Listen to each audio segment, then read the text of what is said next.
വഹാബികളുടെ നാവുകളിൽ നിന്ന് നായികക്ക് 40 വട്ടം വരുന്ന ഒരു വാക്കെന്താണ്? ശിർക്ക്, ശിർക്ക്, ശിർക്ക്, ശിർക്ക് അല്ലേ? എന്നാൽ നിങ്ങൾക്കറിയുമോ ഈ ഒരു പാരമ്പര്യം അവർക്ക് എവിടുന്ന് വന്നതാണെന്നറിയുമോ? മദീനയിലെ മുനാഫിഖീങ്ങളിൽ നിന്ന് വന്നതാണ്. ഒരവസരത്തിൽ മദീനയിലെ മുനാഫിഖീങ്ങൾ ഉള്ള ഒരു സദസ്സിൽ ഹബീബായ മുത്തുനബി സ്വല്ലല്ലാഹു അലൈഹി വസല്ലമ തങ്ങൾ പറഞ്ഞു, ഫഖദ് മൻ അഹബ്ബനി ഫഖദ് അഹബ്ബല്ലാഹ്. ഇമാം റാസി റളിയല്ലാഹു അൻഹു തഫ്സീറിൽ പറയുന്നുണ്ട്, ഒരാളെ എന്നെ സ്നേഹിച്ചാൽ അവൻ അല്ലാഹുവിനെ സ്നേഹിച്ചവനായി.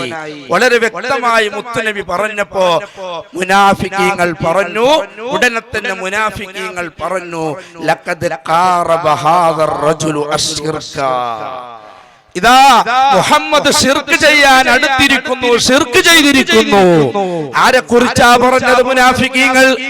ശിർക്കിന്റെ കോട്ടക്കൊത്തലങ്ങളിൽ തൗഹീദിന്റെ പതാക പാറിപ്പറപ്പിച്ച മുഹമ്മദുർ റസൂലുള്ളാഹി സ്വല്ലല്ലാഹു അലൈഹി വസല്ലമ തങ്ങൾക്കെതിരെ തങ്ങൾ ഒരു വാക്ക് പറഞ്ഞതിന്റെ പേരിൽ അതാ മുഹമ്മദ് ശിർക്ക് ചെയ്യുന്നു എന്ന് മദീനയിലെ മുനാഫിഖീങ്ങൾ എന്ന് പറഞ്ഞിട്ടുണ്ടെങ്കിൽ, ഇന്ന് വഹാബികളെ ഒരുപാട് പുണ്യകർമ്മങ്ങളെ ശിർക്കിന്റെ കൂടാരത്തിലേക്ക് നിങ്ങൾ തള്ളുന്നുണ്ടെങ്കിൽ തീർച്ചയായും പ്രിയമുള്ളവരെ നിങ്ങൾ മുനാഫിഖിന്റെ അനന്തരാവകാശികളാണ് എന്ന് മാത്രം പറഞ്ഞു.